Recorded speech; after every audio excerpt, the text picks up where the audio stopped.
히브리서 11장 23절부터 29절까지 읽겠습니다. 시작. 믿음으로 모세가 났을 때에 그 부모가 아름다운 아임을 보고 석 달 동안 숨겨 임금의 명령을 무서워 아니하였으며 믿음으로 모세는 장성하여 바로의 공주의 아들이라 칭함을 거절하고 도리어 하나님의 백성과 함께 고난받기를 잠시 죄악의 날을 누리는 것보다 더 좋아하고 그리스도를 위하여 받는 능력을 애굽의 모든 보화보다 더 큰 재물로 여겼으니 이는 상주심을 바라봄이라. 믿음으로 애굽을 떠나 그 임금의 노함을 무서워 아니하고 곧 보이지 아니하는 자를 보는 것 같이 하여 참았으며 믿음으로 유월절과 피 뿌리는 예를 정하였으니 이는 장자를 멸하는 자로 저희를 건드리지 않게 하려 하는 것이며 믿음으로 저희가 홍해를 육지같이 건넜으나 애굽 사람들은 이것을 시험하다가 빠져 죽었으며. 아멘. 아멘. 자리에 앉으시기 바랍니다. 오늘 말씀은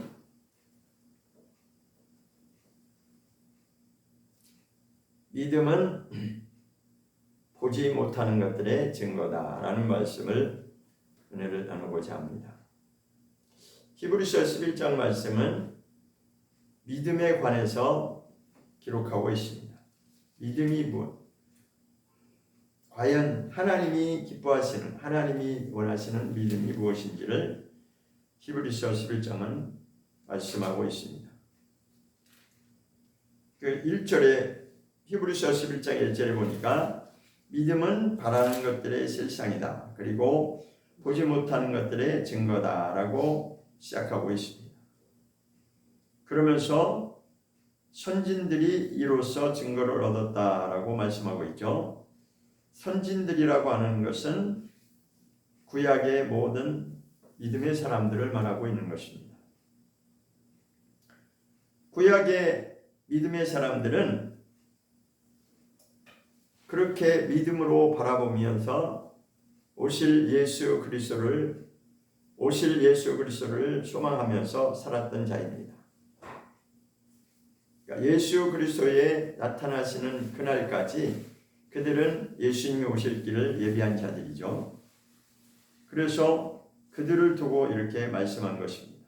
그러면서 믿음으로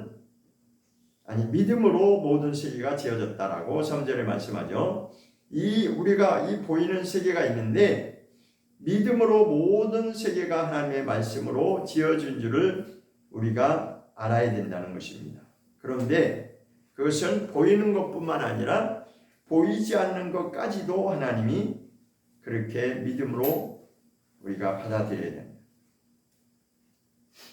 믿음으로 모든 세계가 지어진 줄을 우리가 안다면 하나님이 약속하시는 보이지 않는 앞으로 되어질 우리 앞에 닥쳐질 보이지 않는 그 세계까지도 우리가 믿음으로 받아들여야 됩니다. 그것이 이제 믿음이 완성이 되는 거죠. 그런데 그것이 분명하지 않다면 이 현실의 눈에 보이는 것만 중심으로 우리가 믿음이 있다라고 그렇게 갈 수밖에 없어요. 그래서 거기서 머물면은 내가 예수를 믿고 이 땅에서 복을 받는 것을 중심으로 갈 수밖에 없어요. 왜? 현실은 눈에 보이니까. 그럼 내가 이렇게 하나님께 헌신하고 이렇게 복을 받았다라고 하는 것을 그것은 사람들은 굉장히 와닿죠. 왜? 이것은 현실이니까. 그러나 거기서 한 차원 더 나아가서 더 나가길 원하는 거죠. 하나님은 그것을 통해서 한 단계 더 나아가길 원하는 것입니다. 자, 세상 말로 업그레이드라고 하는 말을 사람들이 많이 쓰죠. 그죠? 컴퓨터를 업그레이드 시킨다. 이렇게 이제 그런 말을 쓰듯이 마찬가지로 우리의 믿음도 사실은 그렇게 발전해 나가야 되는 것이고 그렇게 성장해 나가야 되는 것이 정상입니다. 그런데 그것이 깨달아지지 않는다면 정말 보이지 않는 하나님의 나라를 사모함이 없다면 우리는 이 땅에서의 복을 추구할 수밖에 없습니다. 3절을 한번 다시 읽어보겠습니다. 히브리서 11장 3절 시작. 믿음으로 모든 세계가 하나님의 말씀으로 지어준 줄을 우리가 아나니 보이는 것은 나타난 것으로 말미암아 된 것이 아니라. 자, 여기 3절에서 말씀하고자 하시는 것은 믿음에 관한 것을 정확하게 말씀하고 있는데, 첫 번째는 보이는 것, 두 번째는 보이지 않는 것, 두 가지를 지금 말씀하고자 하는 것입니다. 자, 우리에게 지금 말씀하시는 건데, 너희가 믿음이 있다라고 하면 정말 하나님이 이 세상을 창조하신 창조주라고 너희가 믿는다면 그 후반절을 우리가 이제 잘 깨달아야 되는 거죠. 자, 여기까지는 보이는 세계, 창조주 하나님이 우리를 지으셨다라고 하는 것까지는 우리가 이제 인정할 수 있는데, 그런데 더 중요한 것은 보이지 않는 세계가 있다라고 하는 것까지로 하나님이 이끌어 가시기를 원하는 것입니다. 그러니까 우리는 1단계에서 머무는 자가 있고, 한 단계 더 나아가서 정말 보이지 않는 세계가 있는데, 그 영적 세계가 있고, 다시 말해서 하나님 나라가 분명히 존재한다라고 하는 것을, 그것을 인정하는 자가 있습니다.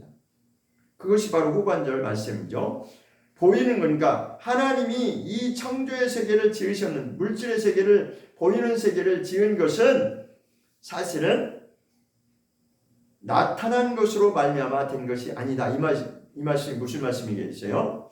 보이지 않는 세계도 있다라고 하는 것을 말하고 있는 것입니다. 보이지 않는 영적 세계도 있다라고 하는 것을 말하는 것이고, 하나님 나라 천국이 실제로 존재하고 있다라고 하는 것을 말씀하고자 하는 것입니다. 그런데 우리는 현실 속에서, 이 눈에 보이는 현실 세계에서 우리는 살아갈 수밖에 없어요. 그런데 여기서 두 부류로 나눠주는 거죠. 이것을 실제로 끝까지 믿고 가는 자가 있고, 사실은 거기까지는 못 미치는 자가 있는 것입니다. 자, 그럼 4절을 한번 보겠습니다. 4절 시작. 믿음으로 아벨은 가인보다 더 나은 제사를 하나님께 드림으로 의로운 자라 하시는 증거를 얻었으니 하나님이 그 예물에 대하여 증거하심이라. 저가 죽었으나 그 믿음으로써 오히려 말하느니라 하십니다. 이 4절 말씀이 정말 엄청난 말씀인 것을 제가 오늘 아침에 이 말씀 잠시 보면서 깨달았습니다. 전 순간적으로 이거 그렇구나. 그러니까 지금 아벨하고 가인 두 사람을 지금 말하고 있죠. 그죠? 가인과 아벨을 지금 설명하는데, 한 사람은 믿음으로 승리한 자를 말하는 것이고, 가인은 실패한 자를 말하는 것입니다. 근데 여기서 지금 믿음으로라고 이제 계속 보면은, 여기에 보면은 나오는 등장인물이 거의 10명 정도 나와요. 아벨부터 시작해가지고 그렇게 쭉 이제 나오는데, 첫 번째 사람이 이제 아벨을 말하고자 하는데, 더 나은 제사라고 하는 것을 통해서 지금 증거하고 있습니다. 더 나은. 그러면 가인과 아벨은 똑같이 제사를 드렸는데, 하나님께 오늘날 말하면 똑같이 하나님께 예배를 드렸다는 거예요. 그죠? 가인도 예배했고 아벨도 예배했는데, 그런데 아벨은 하나님 약속대로 믿은 자가 되는 것이고, 가인은 그렇지 못한 자가 된다는 거예요. 자, 이 결과적으로 보면, 결과를 놓고 보면 이것이 바로 더 나은 제사가 드려졌다는 것을 말씀하고자 하는 것입니다. 자, 이것을 여러분이 소화를 시킨다면 좋겠습니다. 그럼 더 나은 제사의 의미가 뭐냐?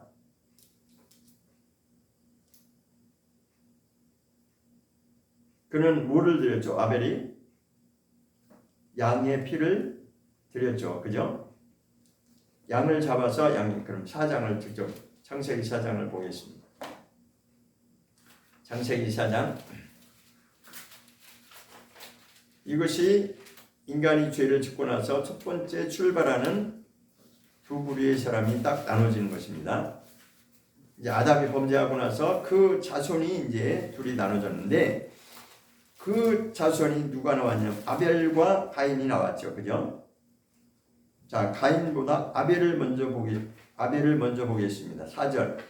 창세기 4장 4절에 보겠습니다. 시작. 아벨은 자기도 양의 첫 새끼와 그 기름으로 드렸더니 여호와께서 아벨과 그 제물은 연락하셨다라고 말씀하고 있습니다.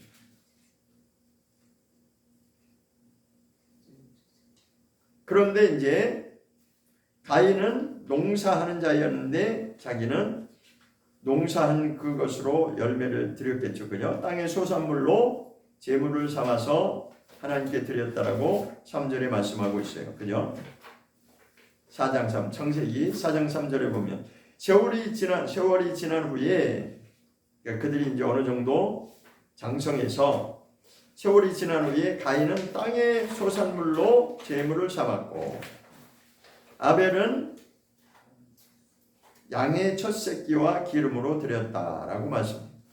이 말씀이 아주 굉장한 의미를 갖고 있는 것입니다.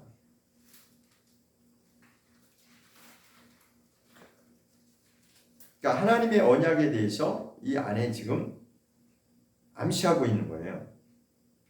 그러니까 아벨은 하나님의 약속이 무엇인지를 깨달은 자예요. 누구를 통해 깨달았겠어요? 자기 아버지 아담을 통해서 깨달았겠죠. 그죠? 아버지가 이제 가인에게도 아벨에게도 복음을 전했을 것입니다. 그 복음이 뭐예요? 타락하기 이전과 타락하기 이후의 상황을 설명했을 것이고 그 뒤에 범죄하고 나서 하나님이 뭐를 주셨다고 그랬어요? 생각나시죠? 3장에 가죽옷을 지어 주셨다라고 하는 내용이 나오잖아요. 그죠? 그 내용을 분명히 들었을 것입니다.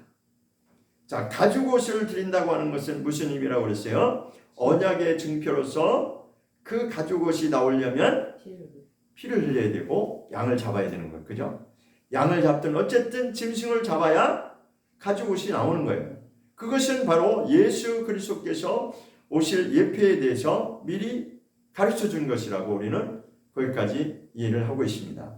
그렇다면 여기서 그 아벨은 그냥 아무 뜻도 없이 양의 첫 새끼를 드렸을까요? 그것이 아니고 그 하나님의 언약이 무엇인지를 분명히 깨닫고 그 믿음의 증거로 그가 드린 것입니다. 그것을 하나님이 기쁘게 받으신 것입니다. 하나님의 언약이 무엇인지를 내가 아는구나 라고 하나님이 아벨을 인정하신 거예요. 그래서 그 양의 첫 새끼와 기름으로 드렸더니 하나님이 어떻게 했다고요? 여호와께서 아벨과 그 제물을 연합했다고 그런 거예요. 그러니까 아벨이라고 하는 존재가 먼저죠. 그죠? 그가 믿음을 보여드렸기 때문에 그 아벨이라고 하는 존재를 하나님이 기뻐 받으신 거예요. 더불어서 그가 드린 제물도 함께 받으신 것입니다. 중요한 것은 사람이 먼저 중요한 거고 제물은 두 번째예요. 자, 우리가 예배를 하면서 많은 사람들이 헌금도 하고 헌신도 하고 많은 일들을 하잖아요. 그렇죠? 그러나 하나님이 원하시는 첫 번째는 뭐예요? 그 사람이 먼저입니다. 그가 아무리 많은 헌금을 드렸어도 아무리 많은 헌신을 했어도 자기가 하나님의 언약에 약속하신 것이 무엇인지를 깨닫지 못하고 드린다면 정말 불행한 것입니다. 가인과 같이 돼버리는 거예요. 가인은 제물을 안 드렸나요? 가인도 제물을 드렸어요. 그죠? 땅의 소산물로 드렸다는 것은 그도 나름대로 정말 땀을 흘려서 열심을 다해서 수고한 것을 하나님께 드렸는데 하나님은 그것을 어떻게 했다? 5절 보겠습니다. 5절 시작. 가인과 그 제물은 연락하지 아니하신지라. 왜 안 받으셨을까? 그 의문을 품어야 되는 겁니다. 아니 똑같이 예배 드렸는데 똑같이 제사를 드렸는데 가인은 뭐 그냥 안 드린 것도 아니고 그리고 자기도 열심을 다해 최선을 다해서 땅의 소산물로 정말 정성을 다해 드렸을 것입니다. 그죠? 그러니까 가인이 왜 내가 드리는 건 하나님 안 받으시는 거야? 여기 속에서 분이 올라왔다고. 그죠? 하나님이 가인의 제물을 연락하지 않았으니까 가인이 어떻게 했어요? 심히 분하여 안식이 변했다라는 거예요. 그러면은 왜 안식이 변했을까요? 아니 동생이 드리는 제사는 기꺼이 받으려면 내 거는 왜 안 받으시는 거야? 이렇게 된 거죠. 그죠? 왜 차별하시는 거야? 이렇게 된 거예요. 근데요, 하나님 차별하시는 게 아니고 구별하시는 거예요. 정확하게 하나님이 어떤 분이신가, 하나님의 약속이 무엇인가, 하나님이 원하시는 게 무엇인가, 하나님이 원하시는 믿음이 무엇인가를 그걸 보고 계시다는 것입니다. 이 가인과 아벨의 그 이야기는 그냥 동화 이야기가 아니라 우리 인생들의 그 갈림길을 딱 여기서 말씀하고 있는 거예요. 어떻게 보면 굉장히 무서운 하나님이십니다. 그러니까 제가 서두에 아까 예배 전에 말씀드린 거는 가인은 어떤 사람이 된 거예요? 똑같이 예배를 드리고 제사했지만 한 사람은 주인공이 된 거고 한 사람은 들러리밖에 안 되는 거예요. 얼마나 무섭습니까? 아니 오늘 아침에 제가 준비하면서 딱 이게 그런 생각이 떠오르더라고요. 그게 제가 한 것일까요?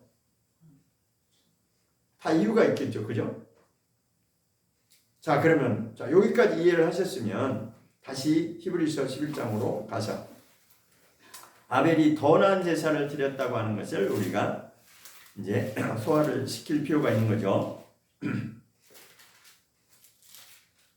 11장 4절 다시 한번 가보면 보겠습니다. 시작. 믿음으로 아벨은 가인보다 더 나은 제사를 드림으로. 그러니까 가인도 아벨도 똑같이 제사를 드린 건 똑같아요. 그죠? 제사라고 하는 그 자체는 똑같은데 그런데 아벨은 자기가 드린 제물로 인해서 그 증거를 받았다는 거예요. 그 제물이 뭐예요? 제사 때 드린 제물이 뭐예요? 양을 드렸고 양의 첫 새끼를 드렸고 그러니까 그게 이제 하나의 증표가 되는 거죠. 그죠? 그것은 아벨이라고 하는 자는 하나님의 약속하신 것을 알고 그 상징적으로 그러니까 예수 그리스도의 오실 예표가 무엇인지를 양을 잡아 드린 거예요. 짐승을 그러니까 구약 내내 훈련하는 게 뭐였어요? 소 잡고 양 잡고 뭐 비둘기 잡고 계속 짐승 잡아가지고 피 흘려서 하나님께 제사 드리는 게 그게 전부였잖아요. 그죠? 제사장들이 내내 한 게 그거였잖아요. 이스라엘 백성들이 훈련받은 게 그거였잖아요. 근데 알고 보니까 그게 뭐였어요? 예수님이 오실 증표였다는, 예수님이 오실 예표였다는 거예요. 모형이었다는 것입니다. 마찬가지로 아벨은 그 모형으로서 예수 그리스도께서 피 흘리시는 그 어린 양의 증표로서 그는 그 믿음의 고백으로 양을 드린 것입니다. 알고 그것을 알고 그 결과가 어떻게 되세요? 그렇게 믿음을 고백한 결과가 어떻게 끝났어요? 아벨은 죽음을 당했잖아요. 그것 때문에 형한테 시기당해가지고 왜 내 거는 받는데 내 거는 안 받는 거야? 왜 사람 차별하는 거야? 나도 드렸는데 이렇게 된 거잖아요. 그죠? 그러니까 가인은 못 깨달으니까 죄가 그냥 거침없이 행동으로 나오는 겁니다. 근데 하나님이 미리 말씀하셔. 내 속에 지금 분이 일어나는데 그거 죽여라 그거. 죄를 다스려라. 그랬거든요. 이미 하나님은 아시고 기회를 주셨어요. 그러나 그것도 못 이겨서 결국은 살인자로 인류 최초의 역사의 첫 번째 살인자로 나오는 거죠. 그죠?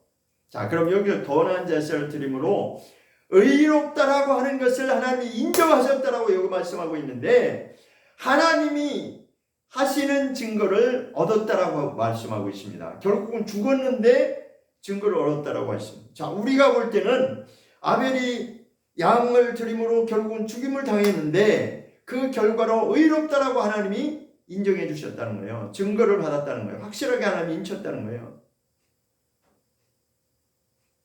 자, 그 뒤를 보겠습니다.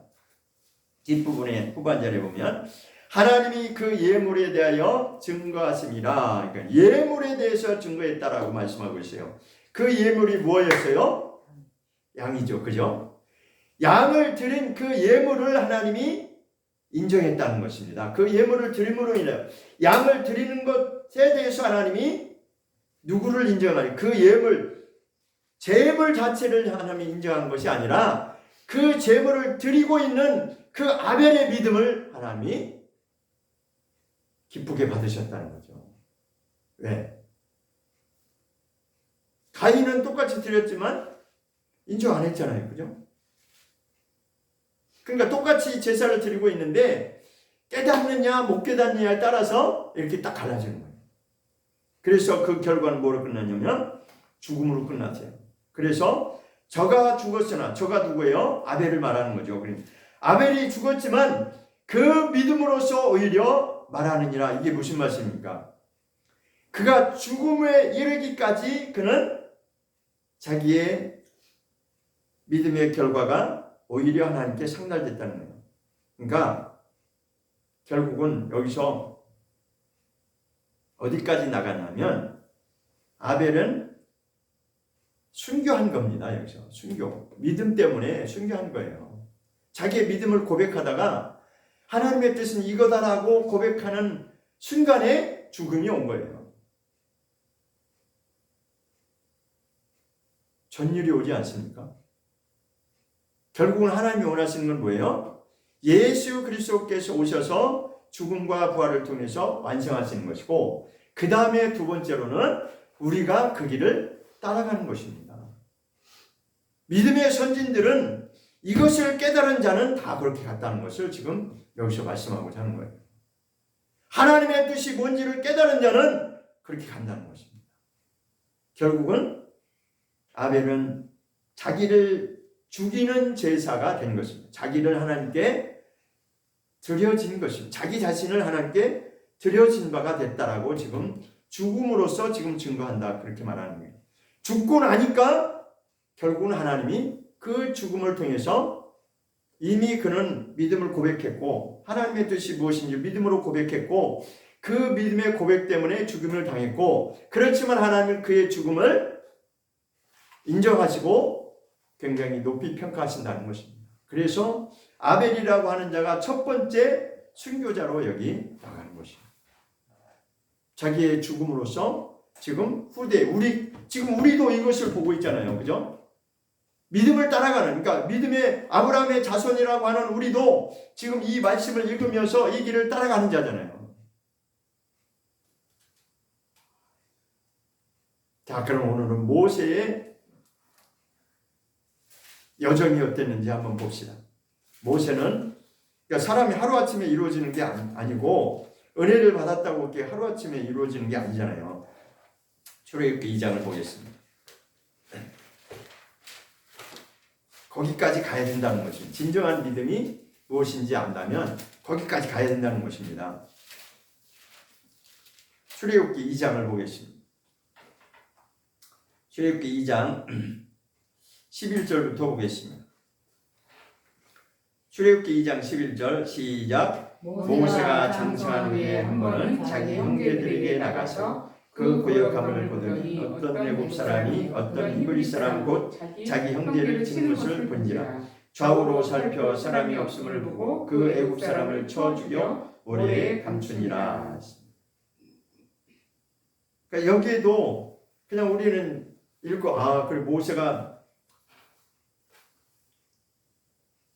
사람을 죽였구나 이 정도로 이제 그 정도는 이해하죠. 그죠? 여기에도 근데 굉장히 지금 믿음에 관한 것을 지금 말씀하고자 하는 것이에요. 여기 보면 핵심 포인트가 뭐냐면 12절에 나오는 좌우로 살펴, 이것이 이제 핵심이 되는 건데 우리는 다 여기서부터 출발하는 거예요. 자, 모세가 지금 자, 저를 보세요. 모세는 3단계로 나누죠. 근데 어떻게 아주 정확하게 40년, 그 다음에 또 40년, 그 다음에 또 40년 이렇게 나눠지죠. 그죠? 그건 아시죠? 애굽의 궁중 생활이 40년이었어요. 그죠? 그 다음에 거기서 나와가지고 살인자가 돼갖고 도망가서 미디안에서 몇 년 지냈어요? 광야에서 또 40년을 훈련을 받았어요. 그 다음에 거기서 이제는 하나님께 택함을 받아서 너는 이제 이스라엘 백성들을 인도해라 해서 80세부터 40년 동안을 이제 사역을 했죠. 그죠? 자, 그러면 사도행전을 한번 가서 보겠습니다. 정말 40세 했는지 여기에는 없죠. 그죠? 출애굽기는 없는데 사도행전에서 이것을 또 증거해 주고 있습니다. 그러니까 성경은 아주 정확합니다. 사도행전 7장 22절을 보겠습니다. 사도행전 7장 22절 시작. 모세가 22절 시작. 모세가 애굽 사람의 학술을 다 배워서 그 말과 행사가 능하더라. 나이 40이 되매 그 형제 이스라엘 자손을 돌아볼 생각이 나더니. 자, 23절을 다시 보겠습니다. 시작. 나이 40이 되매 그 형제 이스라엘 자손을 돌아볼 생각이 났다라고 여기 말씀하고 있는데, 이것을 찾아가면 바로 출애굽기 2장 그 말씀을 하고 있는 겁니다. 그러니까 지금 여기 분명히 40이라고 했죠. 그러니까 40살이 되기 이전은 뭐 했다고 그랬어요? 모세가 애굽 사람의 학술을 다 배웠다. 그렇게 나오고 있잖아요. 그죠? 그러니까 40년 동안은 궁중 생활을 하면서 세상 지식을 다 배운 거죠. 그죠? 애굽은 세상을 예표하는 거니까 세상의 지혜와 지식을 다 습득을 한 거예요. 그런데 나이 40이 되어서 이제 장성해서 무슨 생각이 났다고요? 자기 형제 이스라엘, 자기 이스라엘 백성들, 자기 형제 이스라엘 자손을 돌아볼 생각이 났다는 것이에요. 자, 그렇게 하고 다시 출애굽기로 돌아가겠습니다. 출애굽기 2장. 네, 그래서 출애굽기 2장의 1절부터 10절까지는 그 모세가 태어난 이야기를 잠깐 기록하고 있죠. 그죠? 근데 왜 모세냐? 물에서 건져내서 모세다. 그럼 그렇게 이름 줬다라고까지 10절에 결론을 내리고 있어요. 그죠? 물에서 건져냈는데 그 이야기는 제가 설명 안 드려도 아시죠? 바로의 공주의 아들이 뭐 이렇게 나왔는데 뭐가 이렇게 둥둥 떠내려가는 거 보아가지고 아유 저 신기해가지고 가서 뚜껑 열어보니까 거기 누가 있었어요? 어린아이가 울고 있었어요. 그래 불쌍히 그 공주는 누구 공주예요? 바로 그 애굽왕의 공주, 애굽왕 딸이죠. 그러니까 아주 그 불쌍한 마음이 들어서 갖다가 이제 키웠는데, 그래서 그때부터 어디에 들어갔어요?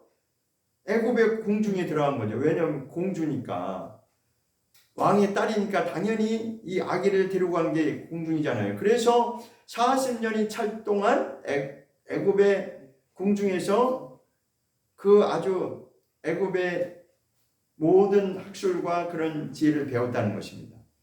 그런데 이제 11절부터는 뭘 기록하냐면 아까 사도행전 7장 22절에 말씀한 것처럼 그 애굽의 궁중 생활이 끝나고 그가 40살이 돼가지고 자기 형제를 돌아볼 생각이 났다. 그 장면을 여기서 지금 말하고 있는 거죠. 그죠? 그래서 이제 애굽 형제를 돌아보려고 나왔는데 나오자마자 뭘 봤어요? 출애굽기 2장 11절 다시 보겠습니다. 시작. 모세가 장성한 후에 이제 40살을 말하는 거예요. 그죠? 아까 7장 사도행전 40살이라고 그 얘기를 장성한 후에 11절 출애굽기 2장 11절 모세가 장성했다고 하는 것은 지금 40세를 말하는 거예요. 그죠? 40세가 돼서 나왔는데 한 번은 이렇게 돌아보는데 자기 형제들에게 나가서 그 고역함, 힘들게 막 일을, 고역이라고 하는 것은 노동일을 아주 힘들게 한다는 걸 말하는데 자기 형제 이스라엘 백성들이 지금 힘들게 일하는 걸 봤어요. 그런데 그 와중에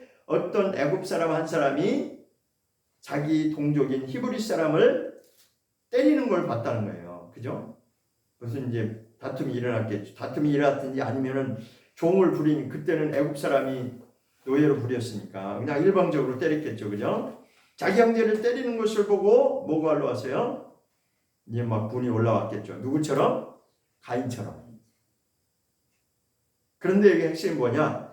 좌우로 살펴 사람이 없음을 보고, 이것이 핵심입니다. 그러니까 누구나 우리는 다 여기서부터 출발하는 거예요. 모세도 여기서 출발한 거예요. 생각을 한 것까진 좋았는데 왜 실패했냐면 사람을 죽이는데 실패했잖아요. 그죠? 사람을 죽이면 안 되는데 죽이는 바람에 결국은 이제 광야 생활을 겪게 된 거죠. 그래서 좌우로 살핀다고 하는 것은 뭐냐면 눈에 보이는 것만 보인다는 것입니다. 무슨 말씀이겠어요? 눈에 보이지 않는 것도 분명히 있는데 우리 사람들은 누구나 다 그렇잖아요. 교회 처음 나오면 아이 목사가 뭐 저래. 아이 저 사람 뭐 권사라고 뭐 똑같네 뭐. 우리는 다 보이는 그게 좌우를 본다고 하는 그 개념이에요. 그러니까 사람들이 하는 행동을 다 보게 돼 있잖아요. 저도 그 전에 뭐 은혜 받기 전에 깨닫지 못할 때는 저도 그랬어요. 그러니까 실족하는 거예요. 아, 뭐 사람이 저래, 목사가 왜 그래, 뭐 교회 나간다면 왜 저래 다 그러잖아요. 근데 그거는 과정이에요, 과정. 누구나 다 과정 중에 있는 그렇게 출발하는 겁니다. 우리가 다 완성된 존재가 아니라 그렇게 이제 은혜를 받으면 아 정말 하나님이 계시구나 이렇게 출발하는 거예요. 모세도 이스라엘 백성을 돌아볼 생각이 나서 자기가 좋은 일을 하려고 했지만 그러나 결국은 좌우로 봐서 아무도 없다라고 생각하니까 죽이면은 이 문제가 해결된다고 생각한 거죠. 그죠? 그게 바로 우리의 수준이라는 것입니다. 그러나 우리는 어느 단계까지 나가야 되냐면 하나님을 바라보는 단계로 나가야 됩니다. 하나님이 안 보이기 때문에 하나님은 우리 눈에 안 보이기 때문에 얼마든지 우리는 죄질 수 있는 거예요. 그런데 그것이 처음부터 되는 것은 아니지만 모세도 보세요. 모세가 처음부터 됐나요? 그러니까 이제는 그 다음 40년은 미디안에서 광야 생활을 하는 거죠. 그죠? 자, 보겠습니다. 14절 보겠습니다. 14절.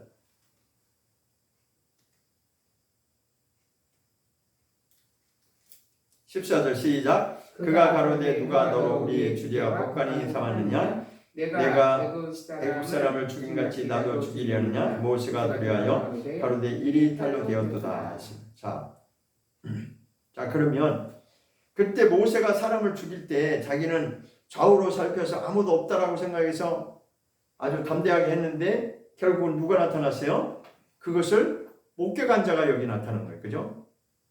그러니까 모세가 깜짝 놀란 거죠. 아니 나는 아무도 없는 줄 알았는데 누가 본 자가 있다는 거예요.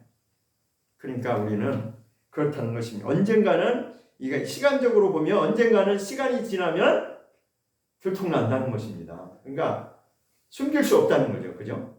자기는 아무도 안 받겠지라고 해서 담대하게 죄를 졌는데 우리도 마찬가지입니다. 우리도 마찬가지예요. 내가 믿음이 인을 하면서 아무도 본 사람 없지? 이렇게 하면 얼마든지 죄질 수 있어요.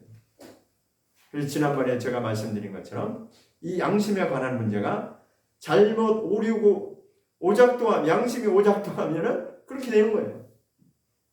그러므로 우리는 하나님과 우리 사이에 이 믿음이 온전하게 바로 정립이 되려면 무슨 과정이 필요하냐면 무슨 과정이 필요하겠어요?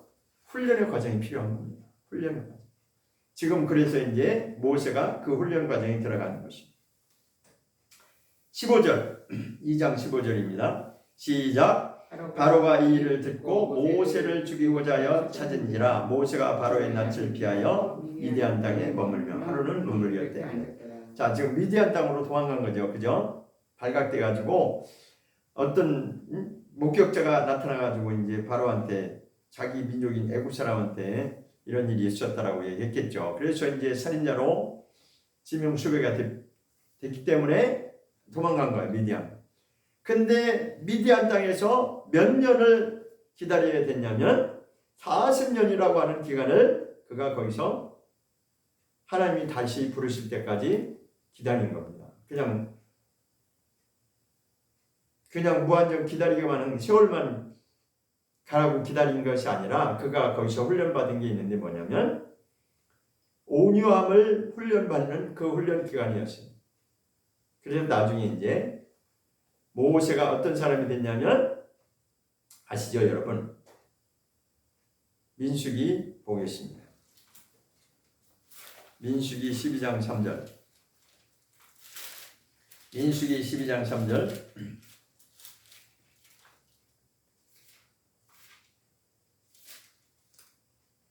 215페이지입니다.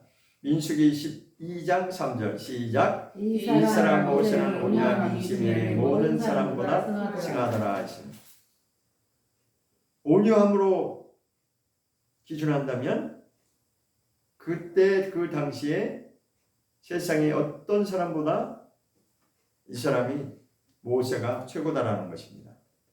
지면의 모든 사람보다 승한다고 하는 것은 최고의 그런 수준에까지 갔다는 거죠. 그것을 어디서 훈련받았냐면 미디안에서 양치기 생활을, 목동 생활을 하면서 그 훈련을 받은 거예요. 그러니까 엄청나게 훈련 많이 받아요. 40년이면 엄청나게 훈련 많이 받았죠. 그죠? 이거 보세요. 우리가 이렇게 하나님의 사람으로 훈련받는데 굉장히 그 과정이 필요하다는 것을 성경이 다 조목조목 보여주고 있는 거예요. 모세도 그랬다는 것입니다. 그래서 이제는 80살이 되니까 하나님이 이제는 내 일을 좀 해라. 그러니까 하나님이 훈련을 시켜가지고 이제는 이스라엘 백성들을 이끌어가는 그 지도자로 하나님이 삼은 거죠. 그러니까 우리는 좌우로만 보면 안 되고 뭘 봐야 돼요? 하나님도 봐야 되는 거예요. 위에 계신 하나님. 우리 눈에는 안 보이지만 우리 위에는 누가 계시다는 거예요? 하나님이 보고 계시다는 것입니다. 그러니까 그 단계가 훈련이 되면은 그 다음에 이제 하나님이 우리를 또 그렇게 쓰시는 것이죠. 자, 여기서 또 한 가지를 본다면 우리는 항상 이 공간적인 개념으로 보면 내가 있는 이 공간, 이 범위 내에서만 우리가 생각을 합니다. 마찬가지로 천국에 관한 개념도 그래요. 천국에 관한 그 개념도 사실은 우리가 이 땅만 바라보면 소망할 것이 없어요. 그렇지만 하나님의 약속이 정확하게 우리가 받아들여지고 믿어지면 이 공간의 개념도 언젠가는 우리가 하나님 나라에 들어갈 것이라고 하는 그 믿음이 분명해지는 것입니다. 근데 그게 분명해지지 않으면 자꾸 사람들이 어렵게 하고 힘들게 하고 그러면은 너 천국 봤어? 그러면 이제 우물쭈물 돼버리는 거죠. 내가 약자가 되는 거예요. 그 사람이 더 강하게 나오니까 내가 움츠려드는 거죠. 왜? 현실은 그 사람이나 나나 지금 똑같이 겪고 있기 때문에. 그런데 나는 믿으라고 하다가 상대방이 더 세게 나오면 내가 약해지는 겁니다. 그렇지만 정말 이것이 강한 사람은, 정말 믿음이 분명한 사람은 그것을 또 통과해서 나갈 수 있습니다. 그 히브리서 11장 말씀은 그 믿음에 관해서 그렇게 말하고 있는 것입니다. 그 다음에 또 한 가지는 뭘 말씀할 수 있냐면 내가 저 애굽 사람, 내 동족을 때리고 있는, 괴롭히고 있는 저 애굽 사람 한 사람을 아주 죽여버리고 없애버리면, 다시 말해서 내 눈앞에서 안 보이게 없애버리면 끝난다고 생각하니, 이 문제가 해결된다고 생각하는데 천만의 말씀. 그렇지가 않죠. 그러니까 그 후를 생각하지 않는 거예요. 내가 지금 하고 싶은 그것만, 내가 정말 불이 가득하면 다른 게 안 보이잖아요. 우리 죄질 때 그렇잖아요. 막 혈기가 올라오면 그 이유를 시간적으로도 내가 이런 행동을 하면 다음에 어떤 일이 벌어질까? 거기까지 생각 안 하잖아요. 그죠? 지금 머리에 완전히 지금 장악당해가지고 그 생각이 안 나는 거예요. 그죠? 공간적으로도 시간적으로도 내가 이것을 함으로 인해서 이 모세가 이 사람을 죽음으로 인해서 자기가 나중에 어떤 일이 자기한테 닥칠 것을 생각 못 하잖아요. 그 결과로 미디안 땅에 쫓겨남을 당하는 그런 일이 벌어졌잖아요. 그러니까 당장의 눈앞에 내가 하고 싶은 것만 해결되면 그것이 이루어지는 것이 아니라 그렇지 않다는 것입니다. 그 순간만 내가 모면하면 이것이 해결되는 것이 아니라 시간이 지나면 들통나는 것이고 그 결과로서 나에게도 그 결과가 있다는 것입니다. 그렇게 되는 원인이 뭐냐면 감정 때문에 얽매여가지고 이게 안 보이는 거예요. 우리는 대부분 그렇잖아요. 감정에 내가 딱 매여버리면 다른 거 못하잖아요. 저도 마찬가지예요. 그러니까 우리는 다 똑같아. 모세도 그랬어요. 모세도. 그러니까 특별한 사람만 그런 것이 아니라 모세도 그렇고 우리 모두가 다 그런데 여는 뭐냐면 하나님이 원하시는 그 믿음의 단계로 나아가는 자가 있고 그렇지 못한 자가 있다는 것입니다. 그래서 우리는 그 과정이 필요하고 그 혈기와 분노를 씻어내는 그 과정이 누구는 많이 걸릴 수도 있고 누구는 짧게 걸릴 수도 있죠. 그렇죠? 자, 그래서 이제 다시 히브리서 11장으로 다시 가보겠습니다. 히브리서 11장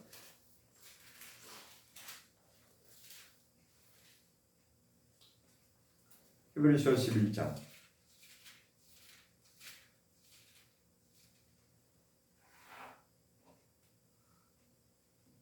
히브리서 11장 5절을 보겠습니다.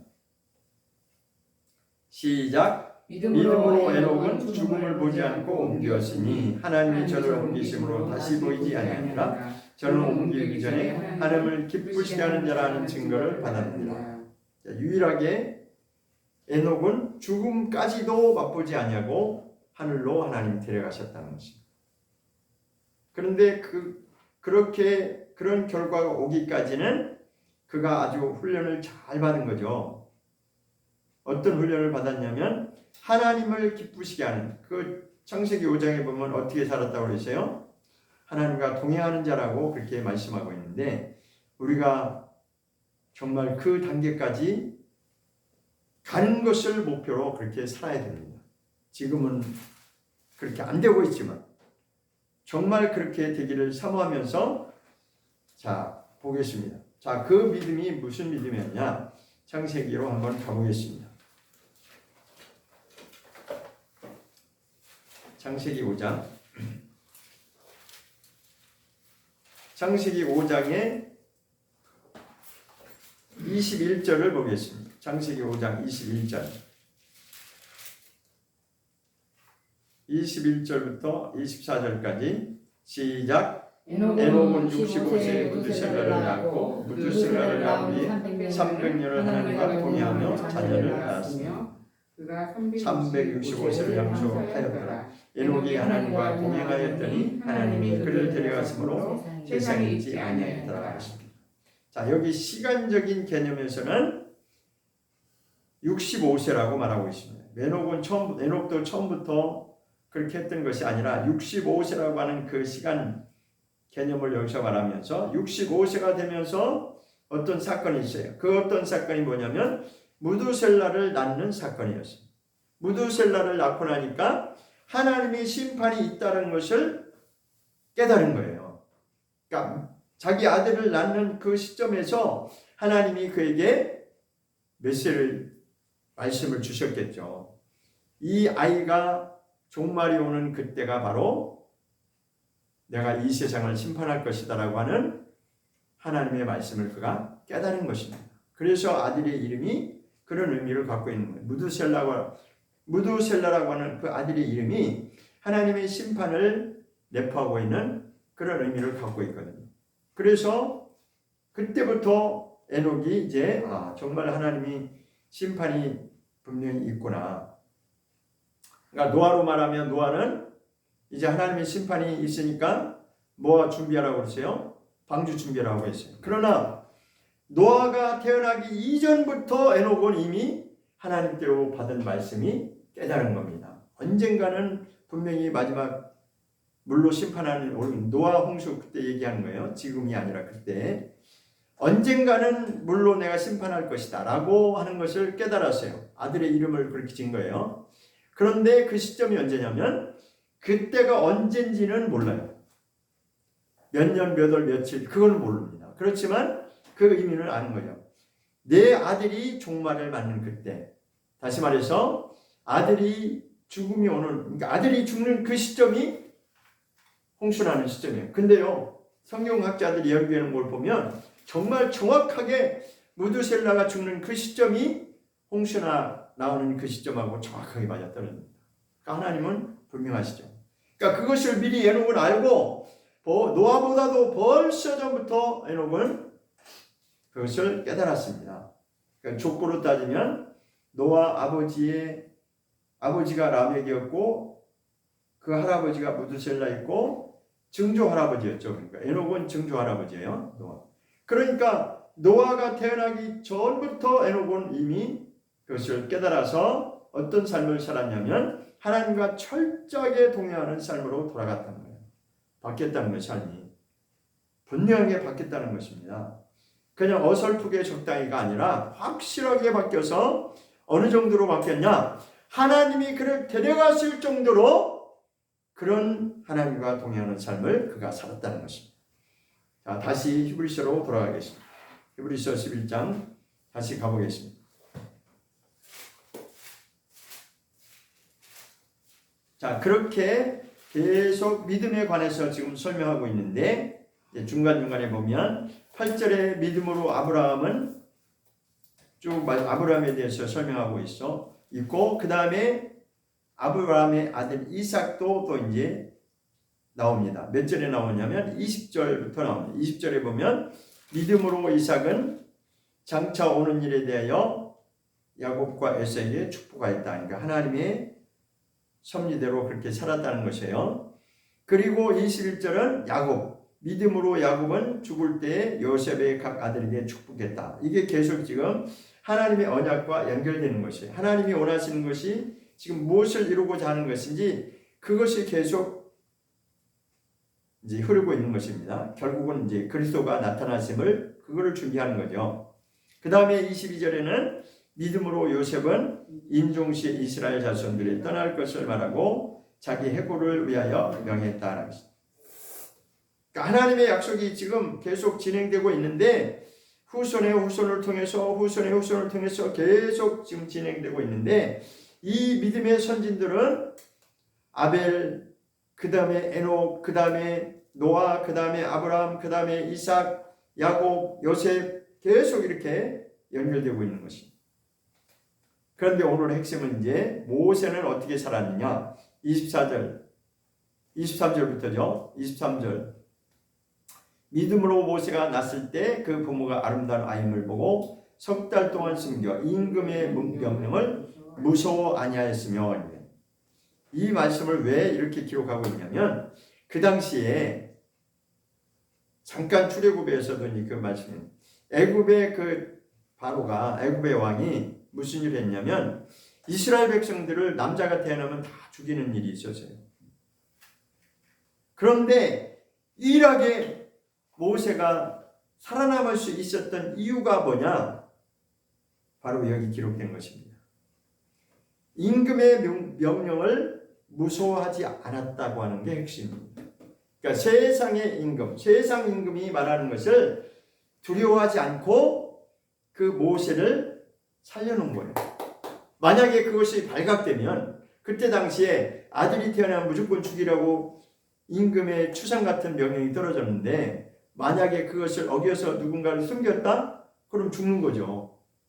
그럼에도 불구하고 그 임금의 명령을 무서워 아니했다라고 여기 기록하고 있어요. 그 임금이 누구 계세요? 바로를 말하는 거죠. 바로라고 하는 세상 임금이 그렇게 명령을 했음에도 그 명령을 무서워하지 않냐고 당당하게 그 모세라고 하는 아들 하나를 남겨놓았다는 거예요. 그래서 그가 하나님의 은혜를 받은 자고 하나님의 택하심을 받은 자가 되는 거죠. 그때부터 이제 그것이 또 하나님의 언약이 이어져 가는 거예요.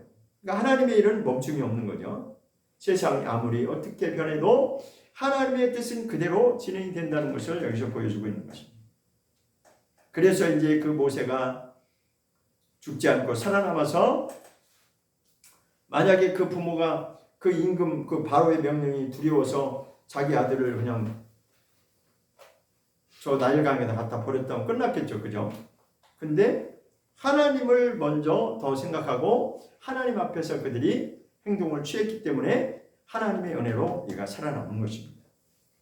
그래서 24절에는 그가 이제 모세가 장성하여 공중에, 이 말씀은 아까 우리 출애굽기 2장 12절 이하 읽은 그 내용하고 연결되는 것입니다. 장성해서 이제 40세가 돼서 장성해서 바로의 공주의 아들이라 칭함을 거절했다는 것은 뭐냐면 그 궁중의 생활을 그가 거절하지 않고 나는 여기가 좋사오니 했으면 그는 하나님의 은혜를, 하나님의 믿음을, 하나님이 원하시는 믿음을 지켜갈 수가 없어요. 왜? 아이고 좋은데 얼마나. 좀 한번 생각해 보세요. 여러분 만약 한번 생각해 보세요. 내가 모세였는데 내가 애굽, 그때 당시만 해도 애굽은 아주 최고의 문명을 자랑했던 그런 나라였거든요. 아니 궁중 생활이 얼마나 편하겠어요, 그죠? 지금 왕자처럼 대접받고 사는데 아들이 없었잖아요. 바로 아들이 없었어요. 그래서 그 대신 갖다 키워가지고 이 사람을 후계자로 삼을 거냐 안 삼을 거냐 거기까지 이제 논란이 됐었는데 어쨌든 그거는 이제 비하인드 스토리고. 자, 그렇게 특혜를 받으면서 그렇게 아주 편안한 생활을 사고 있는데 그런 생활들을 다 거절했다는 것입니다. 지금 여기 믿음이 뭔지를 지금 설명하고 있는 거예요. 그런 안락한 삶, 편안한 삶이 내게 주어질지라도 이것은 하나님의 약속과 상관이 없는 거다라고 하면은 과감하게 그것을 떨쳐버리고 모세는 거기서 뛰쳐나왔다는 거예요. 나는 내 백성이 더 중요하다 이거죠. 자기 백성들이 더 중요하다고 그렇게 나오는 것입니다. 그래서 거절하고 나왔어요. 그 다음에가 이제 핵심 포인트 25절 보겠습니다. 25절 시작. 도리어 하나님의 백성과 함께 고난받기를 잠시 죄악의 낙을 누리는 것보다 더 좋아했다라고 말씀하고, 이것이 하나님이 원하시는 믿음이라는 거죠. 정말 믿음의 사람이면 이렇게 산다는 거죠. 그러니까 모세니까 그랬다 이게 아니라 우리도 이것을 깨닫고 믿음의 사람은 이렇게 사는 것이구나 라고 하는 것을 깨달아야 되는 것입니다.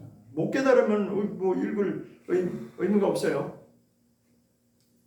그러니까 내게 주어진 좋은 환경이라 할지라도 그것이 하나님의 언약과 상관없는 길이면, 내가 천국 가는 그 길과 그것이 상관없는 길, 오히려 그것이 방해된다면 과감하게 그것을 내가 거절할 수 있는 자가 되어야 되는 것입니다. 그것을 성경에서는 뭐라고 하고 있어요? 그것은 애굽의 궁중 생활에서 거기 머무는 것은 낙을 누리는 것이 바로 죄악의 길이라는 것입니다. 하나님이 보실 때 그렇다는 거예요. 네가 볼 때는 그게 편안한 길이고 성공의 길일지 모르지만, 사람들이 볼 때는 그게 부러움의 대상일지 모르지만, 하나님의 언약과는 상관없는 삶이기 때문에 거기에 머물러 있으면 그것은 죄악의 낙을 누리는 것이다. 죄악의 낙을 거부하고 그것을 누리는 것을 거부하고 나는 내 백성과 함께 내가 고난받더라도 내가 이 길을 가리라. 그래서 고난의 길을 간다는 것입니다. 우리가 그렇잖아요. 정말 하나님의 언약이 무엇인지, 천국 가는 길이 무엇인지, 예수님을 따르는 길이 무엇인지를 안다면 우리는 내 기준으로 살아가는 것이 아니라 주님이 가신 그 길을, 고난의 길이 된다 할지라도 우리는 가야 된다는 것입니다. 그것이 모세가 걸었던 길이라는 것입니다. 그런데 여기서 핵심 포인트는 더 중요한 말씀 26절에 나오고 있습니다. 26절 시작. 그리스도를 위하여 받는 능욕을 애굽의 모든 보화보다 더 큰 재물로 여겼으니 이는 상 주심을 바라봅니다. 이제 그 단계에서 한 단계 더 업그레이드 되니까, 더 발전하니까 뭐가 나와요? 마지막 결론은 하나님이 상 주시는 입니다. 내가 어떻게 살았느냐에 따라서 상 주시는 하나님이라고 하는 것을 모세가 그걸 알았다는 거예요. 그렇죠? 자, 애굽에 있으면 뭐가 주어진다는 거예요? 각종 보화가 있고, 애굽의 모든 보화가 있고, 거기에는 많은 재물들이 있고, 자기를 육체의 낙을 누릴 수 있는 행복이 있고, 그런 것들이 다 있는데, 거기에 각종 좋은 것은 다 있는데, 그거보다도 그 애굽에 있는 모든 보화보다도 더 크게, 더 가치 있게 여기는 것은 무엇이었다는 거예요? 하나님이 상 주시는 분이시다. 그러니까 하나님은 상을 어떤 사람에게 주냐? 행한 대로 갚으신다고 하는 하나님이, 그 약속에 따라서 우리가 어떻게 살았느냐에 따라서 하나님이 상 주신다는 거예요. 그러니까 은혜는 하나님이 은혜로 우리를 부르시고 기회를 주시지만, 그 다음에 은혜 받은 이후의 삶은 우리가 어떻게 살았느냐에 따라서 상을 받는 자가 있다는 것입니다. 그런데 여기서 더 중요한 핵심이 뭐냐? 그리스도를 위하여. 모세 그 당시에도 모세가 예수님보다 몇 년 전에 살았던 사람이냐면 1500년 이전에 살았던 사람이에요. 그러니까 모세 이후에 1500년이 지나고 나서 예수님이 나타나셨어요. 그런데 그때 그 당시에 메시아가 오실 것을 그가 믿었다는 거죠. 우리를 구원주로 오시는 예수 그리스도가 오신다고 하는 그것을 그가 깨닫고 그리스도를 위하여 그는 능욕을 받는 그 고난의 길을 그가 선택했다는 것입니다. 자기 백성 이스라엘 백성들을 가나안 땅으로 인도하는 그 일을 그가 감당한 자로 그렇게 살았다는 것입니다. 여기서 가장 중요한 말씀은 그리스도를 위하여, 이것이 더 중요한 말씀입니다. 왜냐하면 그때 당시에도 메시아에 대한 약속을 철저하게 믿고 있던 사람들이 있었다는 거죠. 왜? 그것이 바로 첫 번째 초림 예수님을 말씀하는 거잖아요. 그러나 지금은 우리한테 적용하면, 이 말씀 우리한테 적용하면 어떻게 적용해야 돼요? 다시 오실 예수 그리스도를 우리가 믿고 나가는 것입니다. 이때는 첫 번째 오실 예수 그리스도였지만 우리는 앞으로 다시 오실 예수 그리스도를 믿고 오실 예수 그리스도를 사모하는 자들은 어떻게 살아야 돼요? 모세와 같이 그런 길을 갈 수 있어야 되는 겁니다. 그것이 믿음이라는 것입니다. 27절 시작. 믿음으로 애굽을 떠나 임금의 노함을 무서워 아니하고 보이지 아니하는 것을 보는 것 같이 참았다라고 되어 있죠.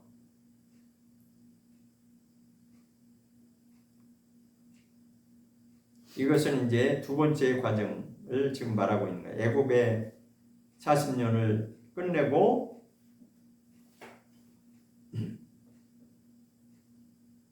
(40제가) 넘어서 그 애굽 사람을 죽이고 난 후에 미디안 땅으로 가서 40년 동안 있는 그 내용을 한 절로 딱 요약한 거죠.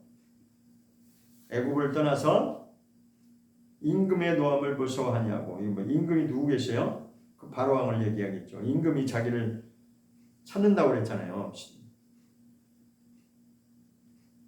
그것을 피해서 이제 도망갔는데, 여기서 후반전에 뭐라고 말씀하시냐면 보이지 아니하는 자를 보는 것 같이 하였다라고 하는 것은, 보이지 않으냐 하는 자는 누구를 말하겠어요? 진정한 하나님은, 그러니까 임금은 바로왕, 눈에 보이는 바로왕을 말하는 것이고, 보이지 아니하는 자는 하나님을 말하는 것입니다. 하나님은 보이지 않지만 하나님이 우리의 진정한 왕이시다는 걸 말하는 것입니다. 그러니까 하나님이 보이지는 않지만 상하로 보아서 위에 계신 하나님, 보이지 않는 하나님, 그 하나님을 내가 바라보는 것, 직접 하나님을 보는 것 같이, 그러니까 하나님을 인식했다는 거, 하나님을 의식하면서 살았다는 거예요. 하나님을 바라보는 것처럼 같이 하여서 무엇을 참았다는 것이에요? 모든 그 광야의 고난의 과정을, 광야 생활의 고난의 과정을 하나님을 바라보면서 40년 동안을 그 인내 훈련을 받았다는 겁니다. 40년 동안 양치기만 했는데 얼마나 인내가 필요했겠습니까? 한번 생각해 보세요. 40년 동안 아무것도 못하고 그냥 숨어서 살면서 위에 계신 하나님, 눈에는 안 보이지만 위에 계신 그 하나님, 보이지 않는 그 하나님, 그 하나님만을 바라보면서 40년 동안의 인내의 세월을 살았다고 합니다. 신약성경에 이런 말씀이 있어요. 인내는 구원을 이룬다는 거예요. 그러니까 인내가 아주 굉장히 아주 중요한 역할을 합니다. 끝까지 참는 것. 내가 구원받을 그날, 구원의 그 길로 정말 주님이 오시는 그날까지 끝까지 참아야 되는데 이게 말처럼 쉬운 게 아니잖아요. 그런데 모세는 그 과정을 참았다는 것입니다. 28절 시작. 믿음으로 6월절과 피 뿌리는 예를 정하였으니 이는 장자를 멸하는 자로 저희로 건드리지 않게 하려 한 것이며. 자, 이 27절 말씀은 이제 미디안에서 나와갖고 이스라엘 백성들을 이끌어가는 그 과정에서, 그 시내산에서 6월절 어린 양의 피 뿌리는 그 출애굽기 24장에 나오잖아요. 그 내용을 여기 말하는 거예요. 피 뿌리는 거 여러분 들으셨죠? 설교 들으셨잖아요, 그죠? 그 얘기를 여기서 한 절로 딱 요약한 거예요. 유월절 피를 피 뿌리는 예를 정했다. 백성들한테 짐승 잡아가지고 그 피를 뿌려서 이것은 언약의 피니라 그 내용 있잖아요. 그것을 믿고 이제 그렇게 그걸 행했다는 거예요. 마지막으로 29절 시작. 믿음으로 저희가 홍해를 육지같이 건넜으니 애굽 사람들을 이것을 시험하다가 빠져 죽었으며. 그러니까 28절을 유월절 이야기를 했고, 그러니까 홍해바다 건너는 이야기. 그 다음에 29절은 정말 믿음으로 그들이 홍해를 건너서 나갔다는 것입니다. 이렇게 딱 요약해서 하고 나서 그 다음에 30절에서는 여리고 성 무너뜨리는 그 얘기가 나오죠. 그러니까 23절부터 29절까지가 지금 요셉이 살아간 그 믿음의 여정을 딱 요약해서 기록하는 것입니다. 태어나면서부터 그 다음에 중간 단계 미디안 광야에서 훈련받은 이야기, 그 다음에 이스라엘 백성들 이끌고 나와서 홍해 바다를 육지같이 걷는 그 이야기까지 기록하는 것입니다. 그러면 그 뒤에 쭉 나오는데, 믿음이라고 하는 것은 이와 같이 그런 과정을 겪어서 하나님이 원하시는 그 믿음으로 나아가는 것이 바로 바라는 것들의 실상이고 보지 못하는 것들의 증거라고 하는 것을 그렇게 첫 번째 1절부터 시작하는 것입니다. 기도하겠습니다.